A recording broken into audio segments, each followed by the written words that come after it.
역사의 주관자 되시오 생사복의 모든 주관자가 되신 하나님 아버지, 우리의 예배를 받아주시고 우리가 하나님 앞에 나아가는 이 모든 순간에 주께서 자정하사 함께하여 주시옵소서. 이 부족한 중에게 한 번 더 힘을 더하사 주의 일 감당할 수 있도록 역사하여 주시고, 주의 말씀이 흘러넘칠 때마다 성전으로 흘러가는 생수의 강이 각 심령을 적실 수 있도록 함께하시며, 오늘 우리가 간구하는 그 모든 기도의 제목 가운데 주께서 응답하시며 함께하시는 은혜의 믿음의 증거를 보여주시옵소서. 예수님의 이름으로 기도했습니다. 아멘. 함께 보실 하나님 말씀은 출애굽기 10장 24절에서 26절까지 말씀입니다.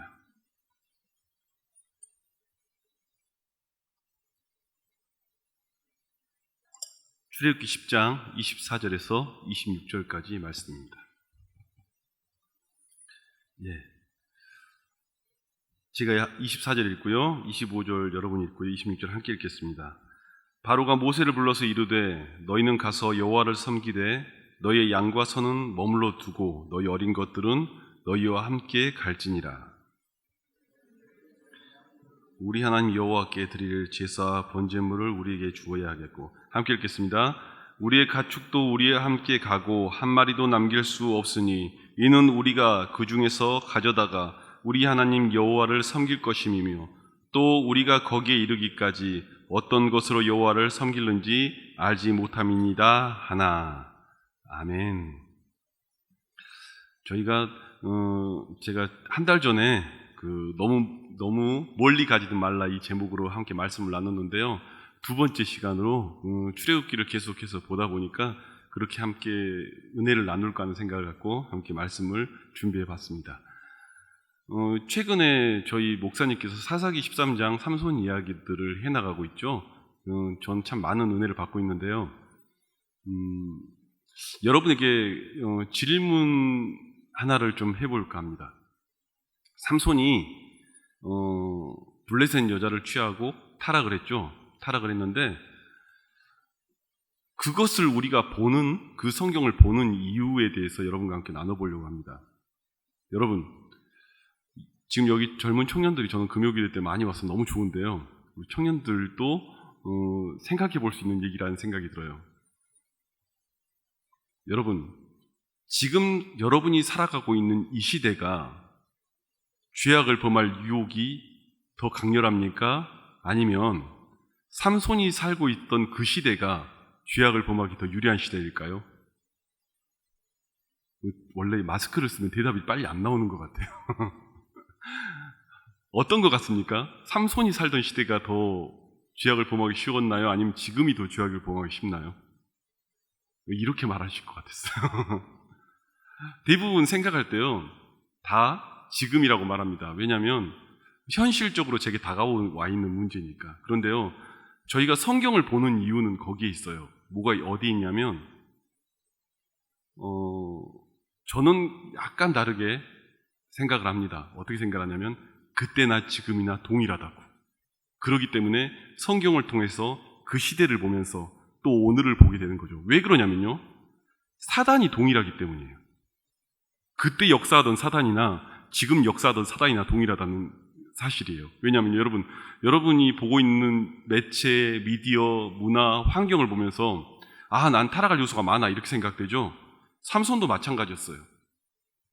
예루살렘 소라 땅 이쪽 넘나들면서 높은 지대에서 해안가 지대에 살고 있는 블레셋 땅을 바라보면서 그들을 보는 게 거의 이런 식이에요. 높은 언덕에서 그냥 이렇게 내려다보면 보이는 거예요.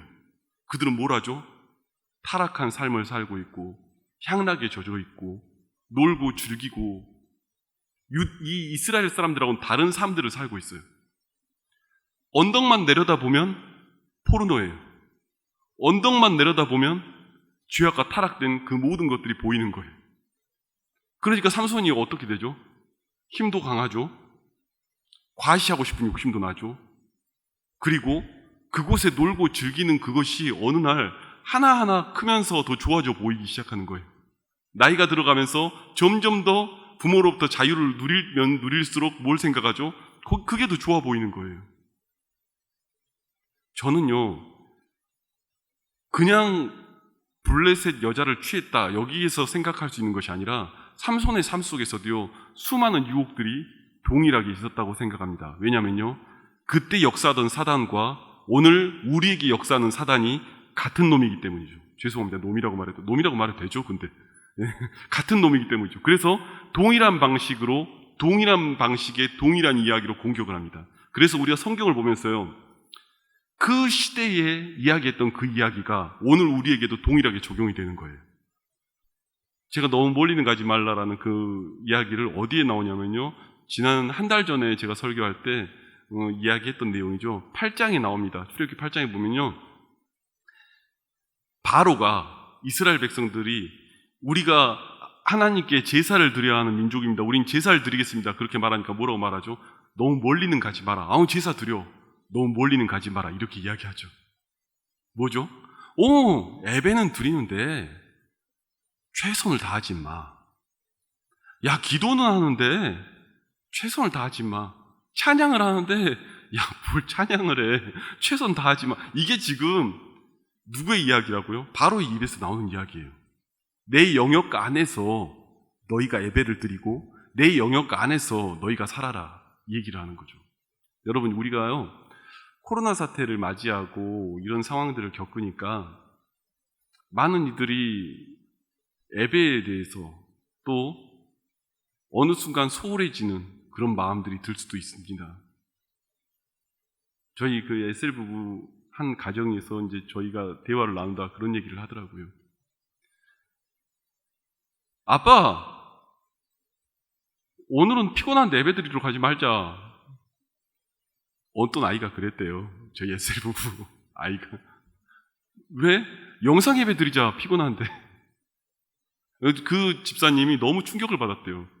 이거 진짜 큰일 나겠구나. 아이가 영아부인데 그렇게 데리고 나왔다는 얘기를 제가 들었습니다. 어느 순간에요, 이러한 모습들이 생기기 시작하는 거죠. 여러분, 요한복음 4장에요, 사마리아 성에 사는 한 여인이 나옵니다. 이 여인은 5 남편이 있었죠. 그리고 지금 있는 남편도 자기 남편이 아니니까 6 남편이 다 자기 남편이 아닌 남자랑 살고 있는 거예요. 그러나 그 여자는 만족하지 못하는 그 인생을 살고 있죠. 너무너무 잘 아는 이야기죠. 그에게 예수님이 다가오셔서 만나고 이야기를 합니다. 요한복음 4장 21절에서 24절 말씀을 함께 보겠습니다. 함께 읽죠. 시작. 예수께서 이르시되 여자여, 내 말을 믿으라. 이 산에서도 말고 예루살렘에서도 말고 너희가 아버지께 예배할 때가 이르리라. 너희는 알지 못하는 것을 예배하고 우리는 아는 것을 예배하노니 이는 구원이 유대인에게서 남이라. 아버지께 참되게 예배하는 자들은 영과 진리로 예배할 때가 오나니 곧 이때라. 아버지께서는 자기에게 이렇게 예배하는 자를 찾으시느니라. 하나님은 영이시니 예배하는 자가 영과 진리로 예배할지니라. 꼭 그때 질문과 지금 질문이 비슷하지 않습니까? 이 여자가 물어보는 거예요. 저기 남유다 사람들은 예루살렘에 가야 제사를 드릴 수 있답니다. 그런데 우리 조상들은 야곱의 우물가에 가야 제사를 드릴 수 있답니다. 그런데 우리는 사마리아인이라고 어떻게 갈 수가 없습니다. 이 질문이에요. 근데 그 질문에 예수님께 대답하시죠.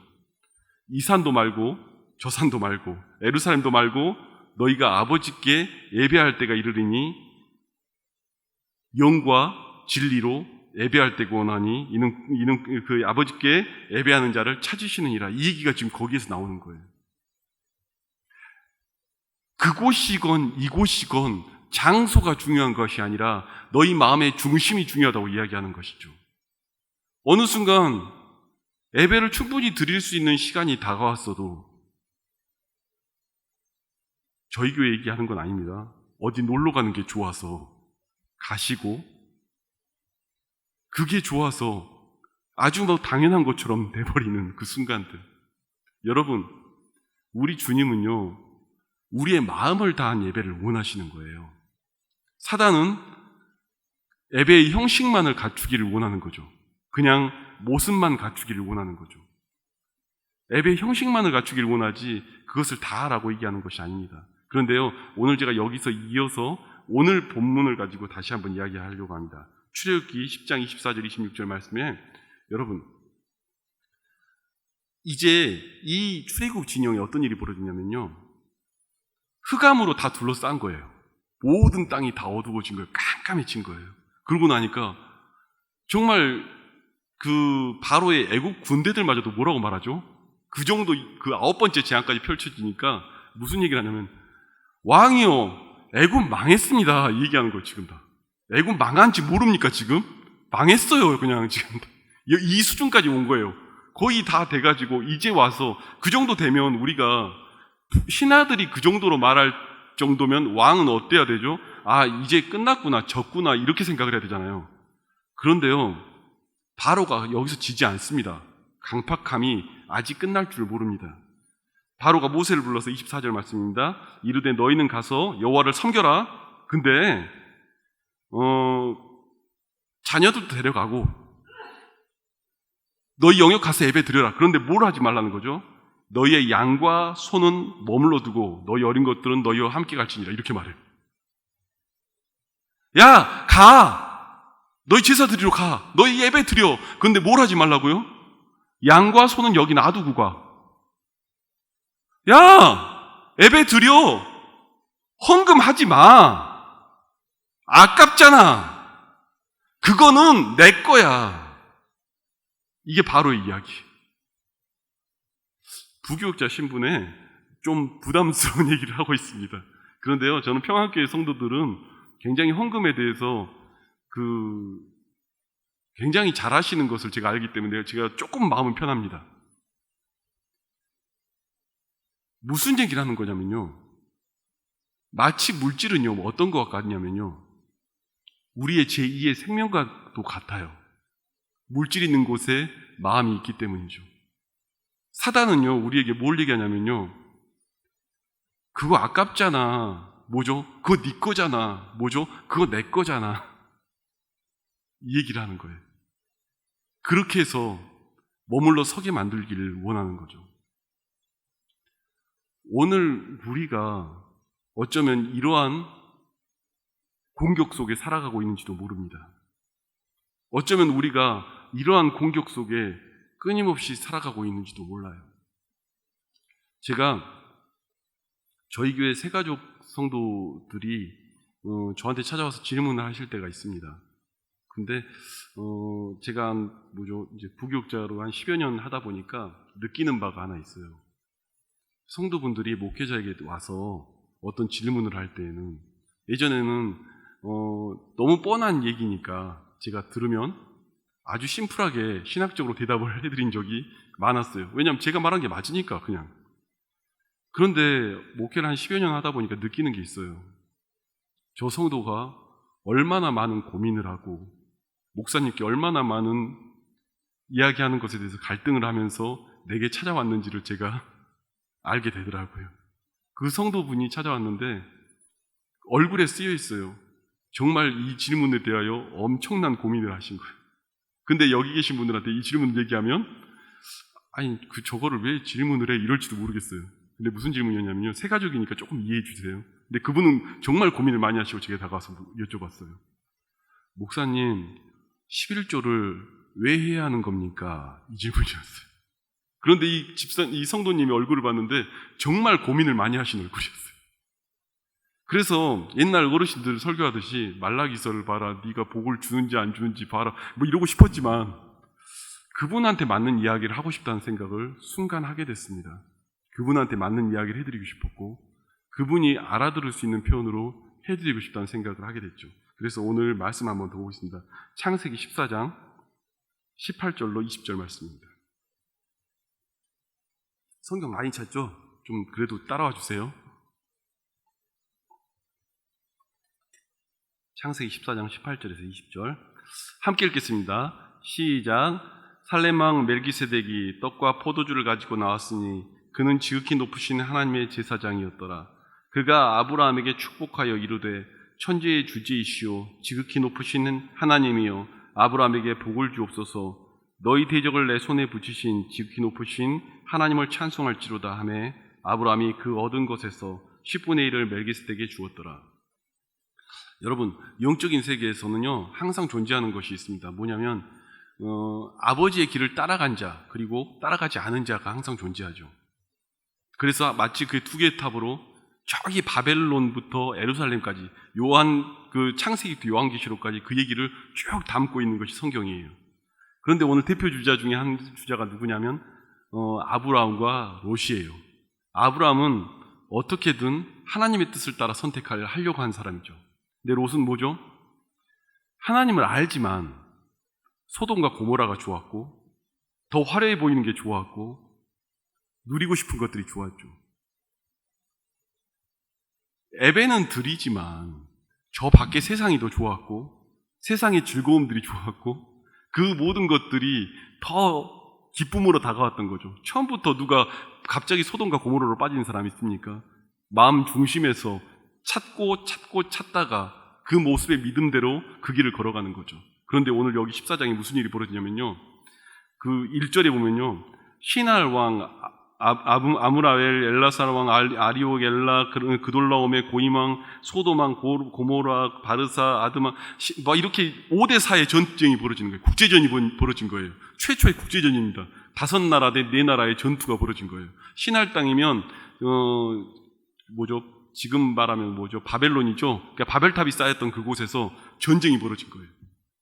문명이 발달한 곳이었을 거 아니겠습니까? 바벨탑이 쌓였다면. 그러면 그 롯도 사실은 그런 공간 가운데 있는 거죠. 그런데 5대4의 국제전투에 무슨 일이 벌어졌냐면 중간에 성경이 보면 뭐라고 말하냐면 히브리 사람 한 명이 잡혀갔습니다. 롯이 잡혀갔습니다를 아브라함한테 구하죠.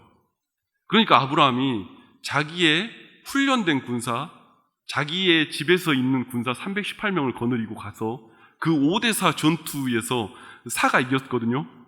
4나라가 이겼는데 4나라에 쳐들어가서 전쟁에서 자신의 조카 롯을 찾아오는 장면이 오늘 성경의 앞에 있는 장면입니다. 찾아와서는 이 부분이 뭐냐면요. 최초로 11조가 등장하는 장면이에요. 최초로 11조가 등장합니다. 찾아왔어요. 그런데요. 어떤 일이 벌어지죠? 살레모 왕이라고 하는 멜기세덱이 지극히 높으신 하나님의 제사장이 그곳에 있습니다. 그러니까 이 살레모 왕이라는 존재는 어떻게 족보도 없고 뭐도 없고 히브리서에 나와 있는 것처럼 그리고 시편 110편에 나와 있는 것처럼 그의 존재에 대해서 이야기하자면 거의 신에 가까운 제사장이 존재하죠. 그러니까 어쩌면 신앙에 대해서 그 길을 걸으며 쭉 걸어왔던 한 존재였던 거죠. 그런데 그 앞에 떡과 포도를 가지고 나왔으니 그는 지극히 높은 하나님 제사장이었더라. 그리고 그가 이야기합니다. 내 손에 붙이신 지극히 높으신 하나님을 찬송할지어다. 그리고 아브라함이 10분의 1을 멜기세덱에게 가져오죠. 제가 이 얘기를 해드렸어요. 그러면서 이야기를 했어요. 성도님, 11조는 누가 하는 거냐면요. 잃었던 롯을 찾은 사람이 하는 겁니다. 잃었던 나의 구원을 찾은 사람이 하는 겁니다. 잃었던 나의 믿음을 찾은 사람이 하는 겁니다. 잃었던 나의 신앙을 찾은 사람이 하는 겁니다. 잃었던 나의 모든 것들을 이제 찾아서 회복한 사람이 하는 것이 11조입니다. 나의 모든 잃었던 것들이 이 318대의 전투는 318명 거느리고 싸운 전투는 인간의 힘으로 이길 수 없는 전투입니다. 이 전투 자체가 이길 수 없는 전투입니다. 하나님 여기다가 말라기에 복을 부어준다고 얘기하신 것은 왜 준다고 얘기하셨냐면 이 모든 것이 하나님의 것이라 고백하는 자에게 하나님께서 주시겠다고 약속하신 것입니다. 제가 그 성도님께 이 얘기를 드렸어요. 성도님, 잃었던 교회를 찾았나요? 잃었던 구원을 찾았습니까? 잃었던 조카 롯을 찾았나요? 잃었던 우리의 삶을 찾았나요? 그 믿음의 고백이 있는 사람이 11조를 하는 겁니다. 나의 모든 가진 것들이 하나님의 것입니다. 이 고백이 그 속에 들어있는 것입니다. 사탄은요, 물질을 마저도 사단이 자기 거라고 주장하는 거예요. 여러분, 출애굽기 10장의 이 물질들, 보화, 금은, 이 모든 것들은 다 나중에 뭐가 되죠? 모르시나요? 나중에 성막에 사용된 기물들이 됩니다. 모든 것들이. 하나님의 성막을 짓는 그 기물들로 그것들이 쓰이는 것이 여기서 가지고 나간 그 모든 것들이 하나님의 전을 세우기 위해서 헌신도 필요하고 물질도 필요하고, 그러다 보니 우리 믿음의 선배들은 먹을 거 먹지 않고 쓸 거 쓰지 않고 입을 거 입지 않고 하나님의 전을 세우기 위해서 헌신을 했어요. 그런데 어느 날 보니 이제 신앙이 지나가고 교회가 세월이 지나가니까 젊은 사람들은 11조 내는 것도 아까워하기 시작해요. 그 다음 주에 주일날 오셔서 저한테 제일 먼저 했던 이야기가 그 얘기였어요. 목사님, 저 11조 했어요. 그 성도님이 저한테 제일 먼저 오셔서 그 얘기를 하셨어요. 우리는 꽤 많은 것들을 잃었고 주님을 만났고 찾았고 우리의 삶 속에서 굉장히 많은 것들을 누리고 살고 있습니다. 그런데 어느 순간 그 믿음의 고백들이 그러지 않을 때가 있죠. 우리의 중심은 하나님께 예배를 드리라고 성경은 계속해서 이야기하고 있습니다. 네 마음을 다하고 성품을 다하고 힘을 다하여 내 하나님 여호와를 사랑하라. 아, 그렇죠. 그러면 너의 생명과도 같은 물질도 내어놔라. 이게 성경 아닙니까? 그리고 그 고백을 하라고 이야기하고 있는 이 내용들이 오늘 우리의 성경이죠. 여러분, 사단은 헌금하지 말라고 합니다. 사단은 헌신하지 말라고 합니다. 여러분, 야고보서에 행함이 없는 믿음은 죽은 믿음이라고 성경은 쓰여 있습니다. 그렇죠? 이거 하나의 해석담 때문에 감리교와 장로교가 갈려요. 감리교는 행해야 구원을 받는다 이렇게 말하는 거죠. 여러분, 믿음으로 구원 받습니까? 아멘이 안 나오네요? 어떡하지? 저 다음 진행해야 돼요. 좀 대답해 주세요. 믿음으로 구원 받습니까? 장로교 신자들 맞습니다. 믿음으로 구원 받죠. 그런데 말입니다. 주일 성수가 우스워졌어요. 가끔 그런 성도를 보면 무슨 생각이 들냐면 저 사람이 구원 받았을까 하는 생각이 제 마음속에 들어요. 헌금 내는 게 우스워져 버렸어요. 교회 헌신하는 것 자체가 우스워져 버렸어요. 말은 안 하지만 속으로는 그런 생각이 들어요. 저 사람이 진짜 구원을 받았을까? 진짜 살아계신 하나님을 믿을까? 천국과 지옥을 믿을까? 천재의 주제이신 하나님이 우리를 다스리고 통치하시는 걸 믿고 있는 것일까? 저는 장로교 목사입니다. 그런데 때로는 그런 생각이 들어요. 우리는 믿음으로 구원은 받죠. 그런데 그 믿음은 행함 속에서 보여지는 것 아니겠습니까? 예배드리는 모습 속에서 보여지는 거 아니겠습니까? 그러한 고백으로 나아가는 거 아니겠습니까? 제가 한 가지 이야기만 하고 마치려고 합니다. 제가 전도사 시절에 저기 석관동 쪽에서 학교 사역하고 그런 전도사 생활을 했습니다. 근데 그때 제가 기억에 남는 한 분이 있어요. 한 권사님이신데 인천 쪽에서 농사를 지으셨어요. 제가 이제껏 생각해도 제 인생에서 가장 거대한 헌금을 제가 사례비를 받은 거죠. 정말 이거는 어떻게 바꿀 수 없는 사례비를 제가 받았습니다. 60대 권사님이셨는데 인천에서 농사를 지으셨는데 저희 집까지 쌀을 들고 오신 거예요.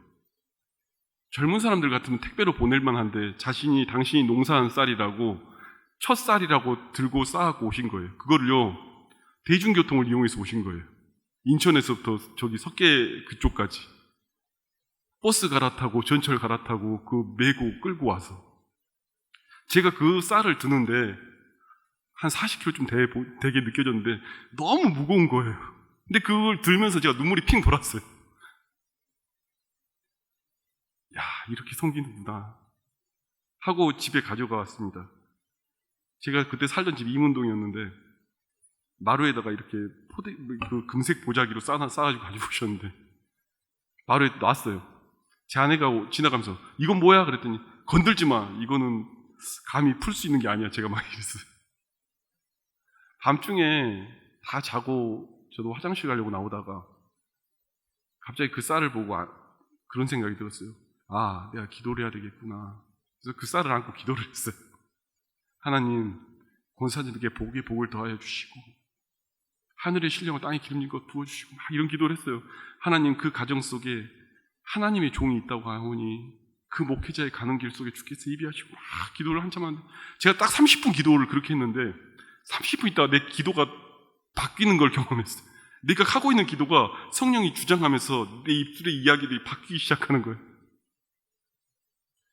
하나님 사꾼입니다. 하나님 사꾼입니다. 그때 제 마음에 들어온 생각이 무엇이었냐면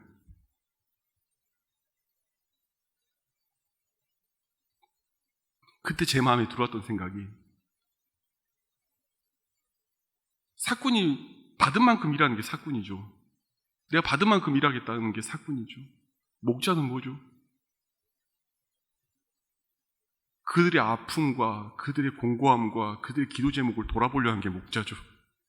그런데 제 모습이 그 사꾼과 목자 사이에 양다리를 걸쳐놓고 왔다 갔다 하며 살고 있는 제 모습이 그 기도 가운데 보이기 시작하는 거예요. 그날 밤에 울었던 생각을 하면 너무 많이 울었어요. 때로는 어떤 헌금은요, 이 벌레 같은 전도사를 목회자로 만들어가는 헌금이 있더라고요. 이 말도 안 되는 그거를 제 삶을 바꿔가는 헌물들도 있더라고요. 여러분, 저는 여러분들이 헌신을 하고 헌물하고 봉사하고 이 모든 것이 이 물 한 잔 떠주는 이 모든 것마저도 주께서 기억하신 바 되신다면 마음을 다하고 성품을 다하고 힘을 다하여 하나님을 섬길 수 있기를 바랍니다. 저도 지금도 이 문제 앞에 딜레마에 빠져 있어요. 주의 종과 사꾼 사이를 오가면서 그리고 그 앞에서 매번 기도하며 안 되는 이 육신을 끌고 다니죠. 오늘 여러분, 저는 여러분이 드리는 이 예배와 이 고백과 삶들이 진짜이기를 원합니다. 영과 진리로 주 앞에 나올 수 있기를 원합니다. 함께 찬양하시고 기도하시길 바랍니다. 함께 찬양하겠습니다.